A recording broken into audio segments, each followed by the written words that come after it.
Hello and welcome, I am Thomas Porteous and you're watching The World Report on NewsX World. Let's take a look at some of the top stories of the hour. Australians observe a minute of silence during a national day of reflection for the 15 people killed in the Bondi beach attack. The shooting targeted a Hanukkah event and Prime Minister Anthony Albanese is booed at the memorial amid anger over rising anti-Semitic attacks. US President Donald Trump prepares a more aggressive immigration crackdown in 2026, with billions in new funding and expanded workplace raids. The push comes as agents step up operations in major cities, even as political backlash grows ahead of next year's midterms. Israel's Security Cabinet approves 19 new settlements in the occupied West Bank, according to an official statement. The decision brings the total number of settlements approved in the past 3 years to 69. The United States intercepts an oil tanker off Venezuela in international waters, days after President Donald Trump announces a blockade of sanctioned vessels. US officials say the ship is part of Venezuela's so-called Dark Fleet as tensions rise in the region. The Kremlin says European and Ukrainian changes to US proposals for ending the war in Ukraine do not improve the chances of peace. The comments come as Russian and US envoys hold talks in Miami amid concerns the plan favors Moscow. 9 people are killed and 10 are wounded after gunmen opened fire in a tavern in Johannesburg's Bekerdal Township, police have said. Authorities launch a manhunt for around 12 suspects who flee the scene in 2 vehicles. Russian President Vladimir Putin's top foreign policy aide says European and Ukrainian changes to US proposals do not improve the chances of ending the war. The comments come after leaked US draft plans raised concerns in Kiev and Europe that the proposals favoured Russia.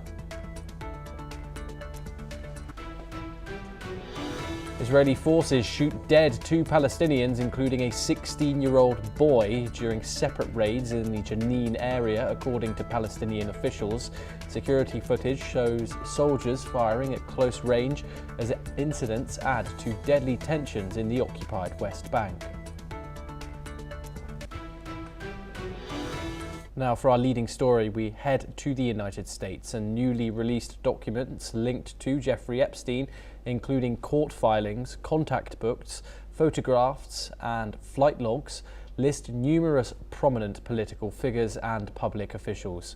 Legal authorities stress that being named in these materials does not imply criminal wrongdoing and often reflects social or professional contact over many years. Several individuals named have publicly denied any knowledge or of any involvement in Epstein's crimes.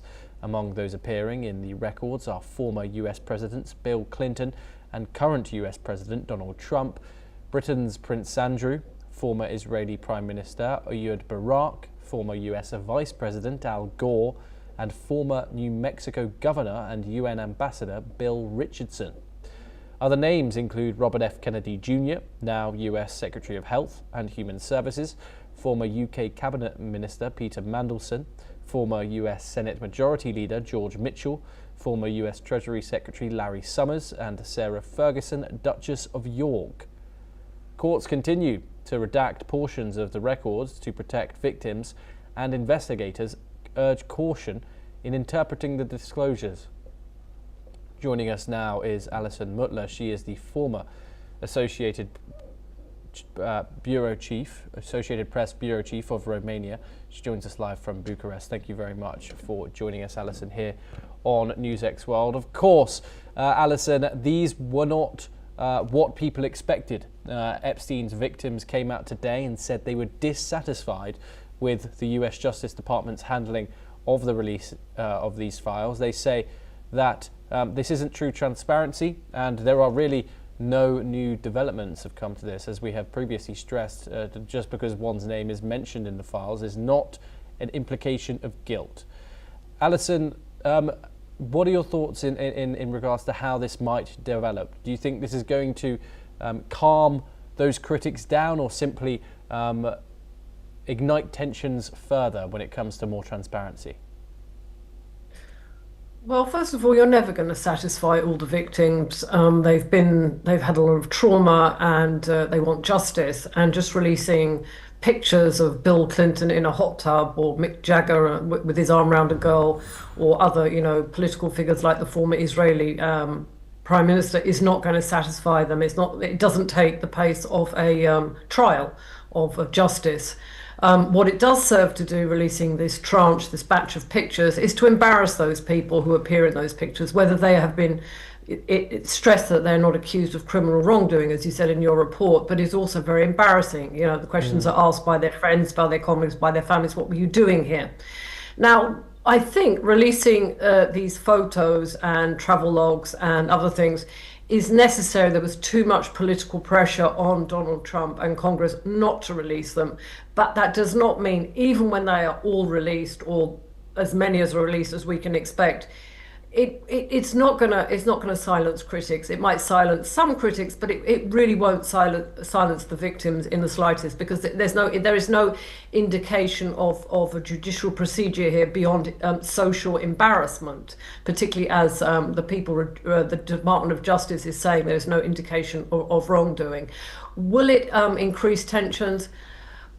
It might just create more confusion. It might embarrass. At least we know who is on the list. Some of those people aren't well known. They're not globally known figures, like the ex-governor of New Mexico. But obviously someone like Bill Clinton and Mick Jagger and the former Prince Andrew are global figures. But it will embarrass those people, and it will get questions asked. I mean, who knows? The former government of New Mexico may be removed from the boards of associations where he's serving on. We don't know the ripple-on effects, and releasing a batch like this does throw up new questions, and there will be effects that we won't be able to see immediately. Alison, of course, when it comes to the current political climate, there was two current heads of states named. India's Prime Minister and Mohammed bin Salman were mentioned. In different contexts, no admission of guilt there, of course. Donald Trump's name, however, not in the release. We have seen some controversy when it comes to redactions. One possible image that was originally in the files and then just a few hours later seemingly removed, which did have the US president depicted in it. What does this mean for the grasp that Epstein had, the circle that he had? Through the years, of course, we've seen him have mingle with US presidents, movie stars. Kevin Spacey was there, Mick Jagger, as you said.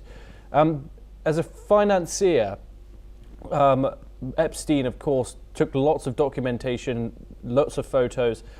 What does it say about the circle that he of course, hung around with? Well, this is a man who clearly he did very well financially. He wanted power. People who have money generally do want power. So he surrounded himself with the most powerful people in the world. And why is there documentation? Because power means having information on these people. So I think these pictures were taken actually probably with the idea that they would blackmail these people one day. Now, Epstein himself committed suicide. He died in 2019 and when he was in prison. But even beyond the grave, him taking photos of those people, and those photos have now been released, and that was the aim, that there was such heavy documentation of all these people, was so they could be blackmailed in the future. I assume if he ever needed any favors, he would say, I've got these photos of you, and whether or not he was, when he was prosecuted, was it 2000, investigation started in 2005. But even if these figures say they had no idea, it's very clear some of these women, although we haven't seen their faces, were very young. So, and I'm not sure these people who were in these circles, mingling in these circles, were telling their wives, their families, etc., etc. I'm just going on holiday with this nice friend of mine. there was something I'm sure they wanted to keep hidden. And that is why he made documentation, and that he took photographs, that he took records, so they couldn't pretend they weren't there. I mean, he wanted power. He was a man with a lot of money. He obviously had a certain amount of charisma, and he was very well connected. He must have been a great networker, because he's gathered people from all different walks of life, from entertainment, from politics, from finance, etc., and also people who are traditionally considered sort of public enemies, like Bill Clinton and Donald Trump, and also the former Prime Minister of Israel, and other people, and the MBS, the Saudi Arabia leader.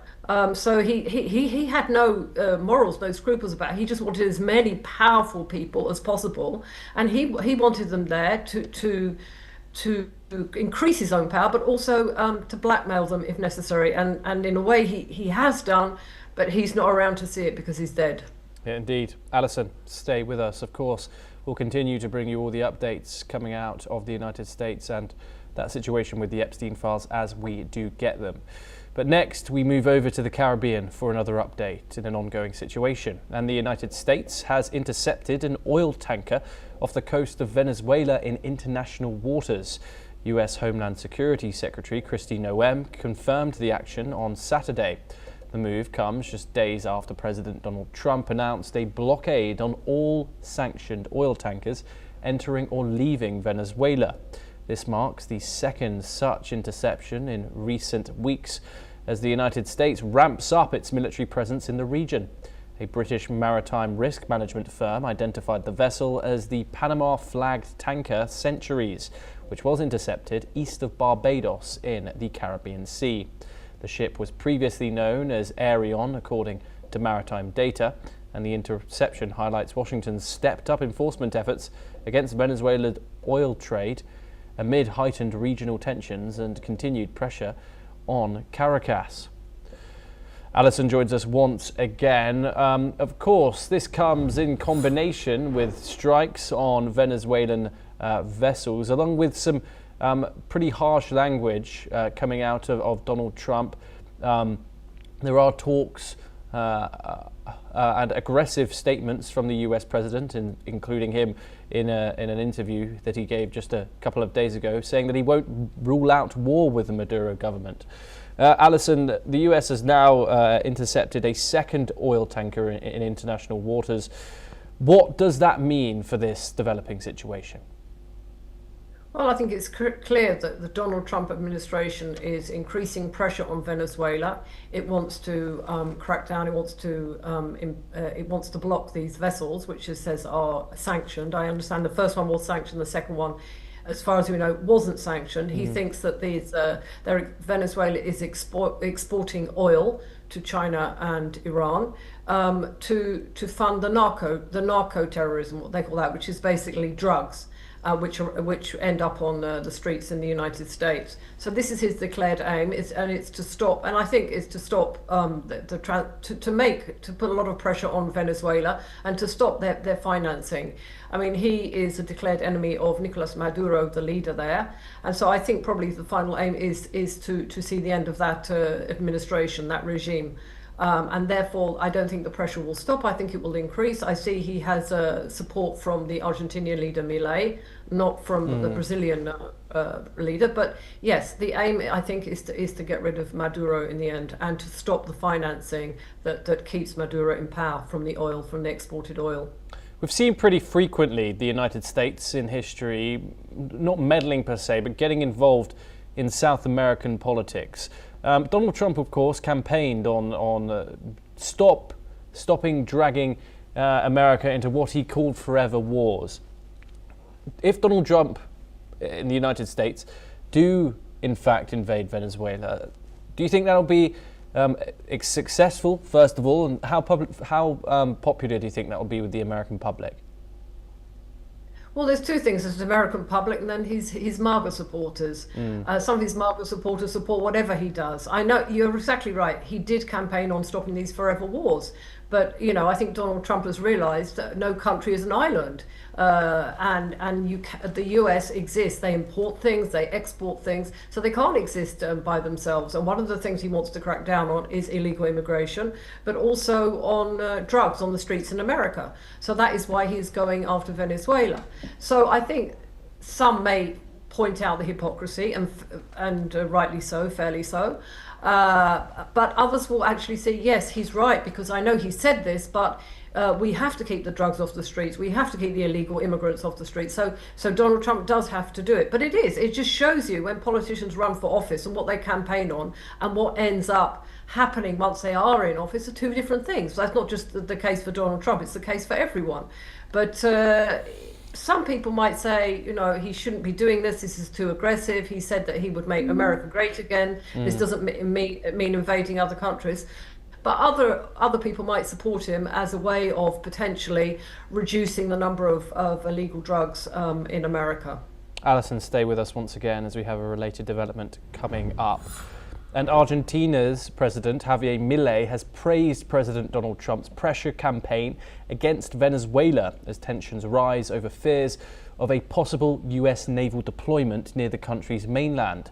Speaking at a Maricosa summit, Milei said Argentina welcomes pressure from the United States and Donald Trump to free the Venezuelan people, adding that the time for a timid approach has passed. His remarks come as Venezuela warns that increased US military activity in the region may be aimed at unseating President Nicolas Maduro. The rhetoric was further sharpened this week when Trump, in an interview with NBC News, said he was not ruling out the possibility of war. Trump has repeatedly accused Maduro's government of drug trafficking. The comments underscore the escalating diplomatic and military tensions, raising concerns across the region about the risk of further confrontation. Listen in to what the Argentine president had to say on the situation. La Argentina saluda la presión de los Estados Unidos y Donald Trump para liberar al pueblo venezolano. El tiempo de tener un acercamiento tímido en esta materia se agotó. Alison, Javier Milei has said the time for a timid approach when it comes to Venezuela and Maduro is over. Does cheering this United States pressure, or even his war, or even Donald Trump's war talk, actually help the people of Venezuela, or just raise the risk of regional instability? Milei, who is a right-wing populist, is an ally of Donald Trump. He's in the same political camp. And Donald Trump will welcome the comments made by Milei today, which is not at all the case for other South American leaders who would like more stability on their continent. Were the situation to escalate, and at the moment it looks like it's going in that direction, it would create a level of instability in Venezuela and the region. But the aim of Donald Trump is to, I think, unseat Maduro, who the United States and the European Union consider was illegitimately, he's the illegitimate president of Venezuela, and that there was basically tampering of the ballots. So he's not even considered a legitimate president. Were he to be overthrown, who would be put in his place? Would it be a puppet, if you like, of the United States? I don't know, but it looks like at the moment the situation is escalating, and that would lead to some sort of regional instability. But then what if it does, and there is military activity? How long does that last, and what happens afterwards? If Maduro is out, who replaces him? And if the person replaces him, I suppose, is committed to reducing funding of drugs, then for Donald Trump that would be a just cause, because that's what he says is his aim, is to get rid of Maduro and to stop the funding of drugs that end up on the streets around the world. Alison Mutler, thank you very much for joining us. It's always a pleasure to have you on the programme. We now move on and over to West Asia, and the Israeli military says it has carried out an airstrike targeting a Hezbollah operative in southern Lebanon. According to the Israel Defense Forces, the strike took place at a short while ago in the town of Yaita. The IDF has not yet released further operational details about the target or the outcome of the strike. Officials say additional information is expected to be provided later, and the reported strike comes amid tensions along the Israel-Lebanon border, with repeated exchanges raising concerns of further escalation. Developments in the area are closely being monitored as both sides remain on high alert. Joining us now is Peter Baum, the editor of the Weekly Blitz, and he joins us live from London. Peter, thank you very much for joining us. Of course, we know no operational details about this yet, but how can the international community assess proportionality when it comes to strikes like these? And what do you say to critics who say that when Israel have carried out these strikes, they haven't provided the evidence of Hezbollah in fact rebuilding its military infrastructure and increasing in its military capabilities, and therefore showing a threat to Israel after this ceasefire? Very interesting question, Thomas, and if I may, there's quite a lot going on in the region as we currently speak, and some of the news that I'm going to relay to you I think is quite historic. So let's take the two incidents that happened earlier today. It is a fact that Israel have conducted two strikes on Hezbollah operatives in the region, the town and surrounding area of Yatta. Apparently, that although details haven't yet been officially released, apparently they were two targeted strikes to two fairly senior Hezbollah operatives, but as yet that information has not been formally released. The other facts we know are as follows: that Hezbollah, by their own statements, have stated that they will not disarm and have been trying to build up a lot of the weaponry that was lost during the previous few months with conflict. But they are having huge trouble in doing so, mainly because Iran is at a stage in its development where they are unable to be the supplier of weaponry and funding that they previously were because of the sanctions and the climate change issues that they're having in Iran at the moment. Moreover, going back to your previous guest and talking about Venezuela, Venezuela too was a major source of funding and weaponry supposedly to Hezbollah. But there's something else going on here, Thomas, which is quite remarkable and has been all over the Arab press earlier today and is just filtering through to the Western press. And that is as follows. For the first time in nearly 50 years, the Lebanese government have stated that they are in the first phase of disarming Hezbollah south of the Litani River. Now, we know that the Trump administration and the Israelis have been encouraging, helping the Lebanese government to do this for months now, and so far until today, Lebanon, although stressing that she will do this, has failed to do so.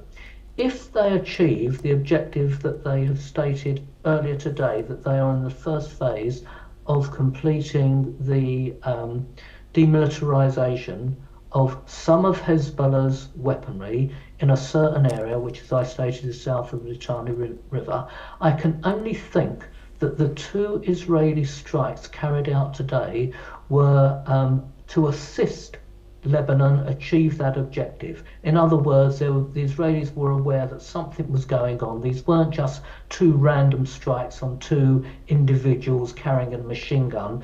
The strikes, from the feedback I have, were targeted, and I can only think this has been done in conjunction with somehow assisting the Lebanese government achieve their objective of disarming Hezbollah, which, if they do, would be a remarkable change of events, something that no Lebanese government has done since the Hezbollah found its foothold in Lebanon in 1982. So quite remarkable. But as I say, I think the strikes by Israel today, your first question, with what's going on with Lebanon and trying to disarm Hezbollah, I believe are connected.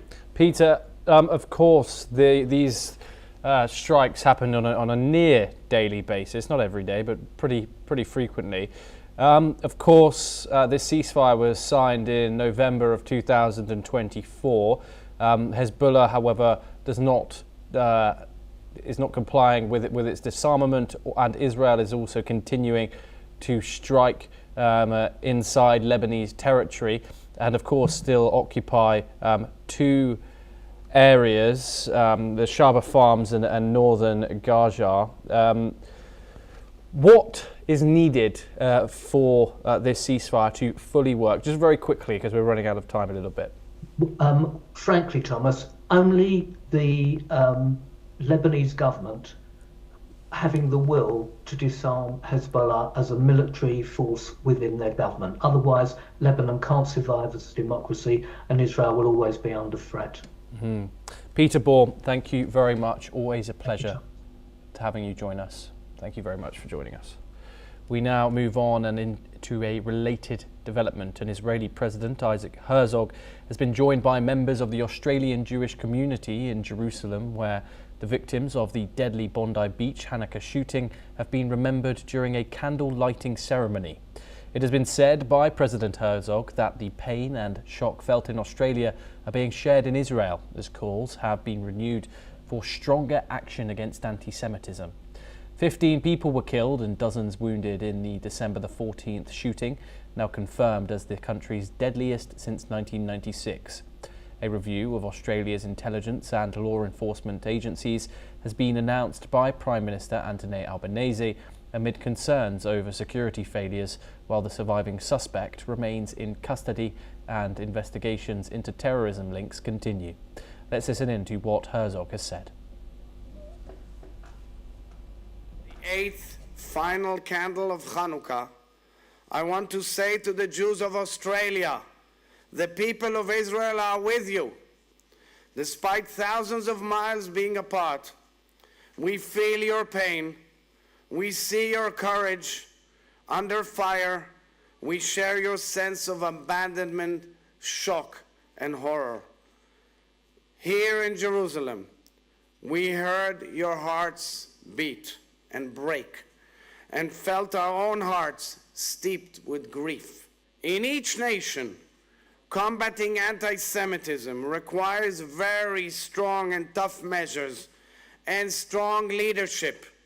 It requires ordinary people rejecting lies and bias, embracing diversity, humanity, and truth. The Australian heroes who intervened and came to the rescue at Bondi, who came to pay their respects, will forever be remembered for their kindness and courage.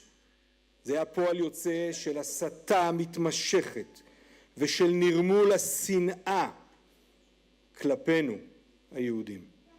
כאשר ממשלה, רשויות וכוחות אכיפה באוסטרליה, באנגליה ובמקומות רבים בעולם מאפשרות בשם חופש הביטוי תהלוכות שבהן נשמעות קריאות מחרידות נגד ישראל ונגד היהודים.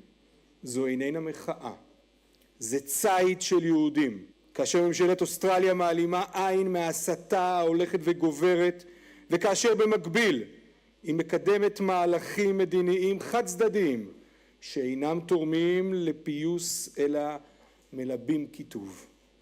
כשהיא מחרימה שרים ומנהיגים ישראלים, אל להיות מופתעת כשהשנאה גולשת מן השוליים אל מרכז הרחוב ומתורגמת מן הדיבור אל המעשה האלים הנפשע. We move on once again and over to Europe, and Germany has marked the first anniversary of the Magdeburg attack with solemn commemorations across the country, paying tribute to the victims and standing in solidarity with their families and loved ones. Ceremonies in Magdeburg brought together national and regional leaders, emergency responders and members of the public for moments of silence, laying wreaths and reflective addresses honouring those who lost their lives. Let's listen in to what a victim's family member had to say.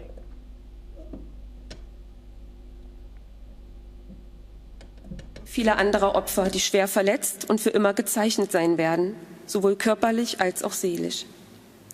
Es darf niemals vergessen werden, was für Menschen es waren, die dort drüben auf dem Weihnachtsmarkt ihr Leben durch diese Tat lassen mussten. Darum ist es wichtig, so schwer es mir fällt, heute hier zu stehen, einer der Getöteten ein Gesicht zu geben, meiner Mama. The anniversary is served not only as a time to honour victims, but also as a reaffirmation of Germany's commitment to democratic values, social cohesion and the protection of peace and security for all its citizens. The German Chancellor Merz has also responded. Let's take a listen in. Trost und Kraft darin liegt, heute gemeinsam zu erinnern und gemeinsam zu trauern. Füreinander da zu sein, für die Opfer dieser Schreckenstat da zu sein. Aber auch Wut und Zorn mit ihnen und miteinander auszuhalten. Auch Wut und Zorn dürfen sein im Auge von grausamen Verbrechen, wie dieses eines war. And that's all that we have time for. Keep watching NewsX World for more international updates.